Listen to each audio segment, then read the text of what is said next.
वळूयात पुढच्या महत्त्वाच्या बातमीकडे। राज्यसभेच्या रिक्त जागेसाठी मंत्री छगन भुजबळ यांचं लॉबिंग सुरू असल्याची माहिती समोर येते।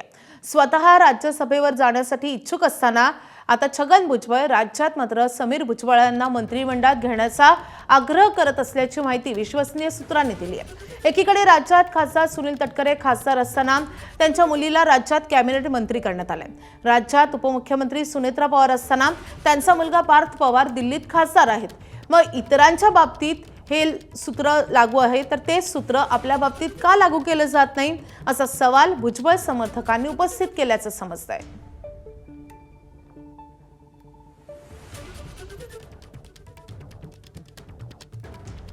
दरम्यान आज अजित पवारांच्या राष्ट्रवादीच्या कोर कमिटीची संध्याकाळी 5 वाजता बैठक आहे।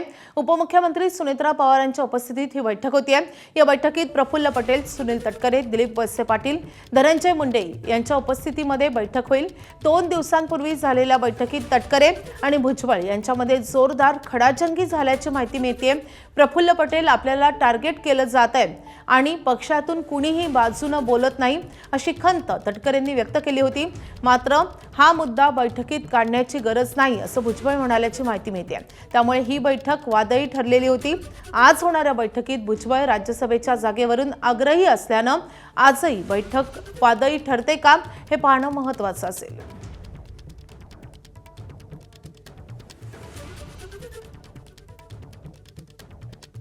तर आपले प्रतिनिधी निलेश बुधावले आपल्या सोबत आहेत।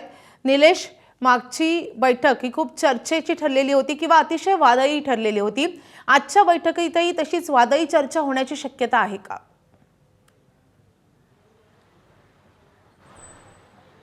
माधवी, राष्ट्रवादी काँग्रेस पक्षाची आज संध्याकाळी 5 वाजता देवगिरी निवासस्थानी कोर कमिटीची बैठक पार पडणार आहे। राष्ट्रीय अध्यक्ष सुनेत्रा पवार, खासदार पार्थ पवार आणि कोर कमिटीचे सदस्य अशा पद्धतीची ही महत्त्वाची बैठक असेल। ही बैठक देखील वादळी ठरण्याची शक्यता नाकारता येत नाही, कारण मंगळवारी ज्या पद्धतीनं सुनील तटकरे यांना आपल्यावर आणि प्रफुल्ल पटेल यांच्यावर आलेली परिस्थिती सांगण्याचा प्रयत्न केला होता आणि त्यावेळी छगन भुजबळ यांना तो रोखण्याचा प्रयत्न केला होता। त्यानंतर आता पुन्हा हे सगळे नेते एकत्रित आज आपल्याला दिसणार आहेत। आजच्या बैठकीच्या निमित्तानं खास करून विधान परिषद निवडणुकीच्या अनुषंगाने उमेदवार ठरवणं आणि राज्यसभेचा उमेदवार ठरवणं या अनुषंगाने ही चर्चा असू शकते। प्रायोरिटी ही राष्ट्रवादी काँग्रेस पक्षाची विधान परिषद निवडणुकीचे सदस्य ठरवणं जरी असलं तरी राज्यसभेचा विषय टाळता येणार नाहीये, कारण 1 तारखेपासून उमेदवारी अर्ज भरायला या ठिकाणी देखील सुरुवात होताना आपल्याला दिसणार आहे। या निवडणुकीच्या निमित्तानं एक महत्त्वाची बाब अशी आहे की मागच्या राष्ट्रवादी काँग्रेस पक्षाचा जर आपण इतिहास पाहिला तर राज्यातले जे महत्त्वाचे नेते आहेत त्यांच्या कुटुंबातीलच एक सदस्य केंद्रात तर एक सदस्य राज्यात अशा पद्धतीची स्थिती आपल्याला पाहायला मिळाली होती।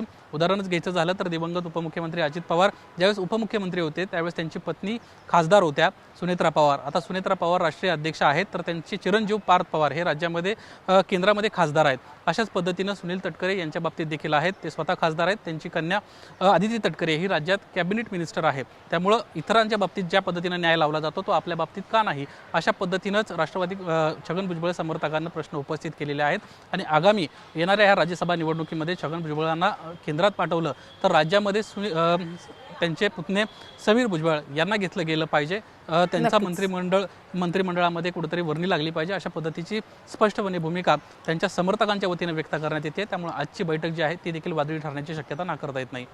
नक्कीच राष्ट्रवादीमध्ये चर्चेचे मुद्दे अनेक आहेत, त्यामुळे कोणत्या मुद्द्यांवर आज चर्चा होते आणि नेमकं काय घडतं या बैठकी दरम्यान या संदर्भात तुझ्याकडून अपडेट जाणून घेत राहू। निलेश, धन्यवाद या सगळ्या सविस्तर माहितीसाठी।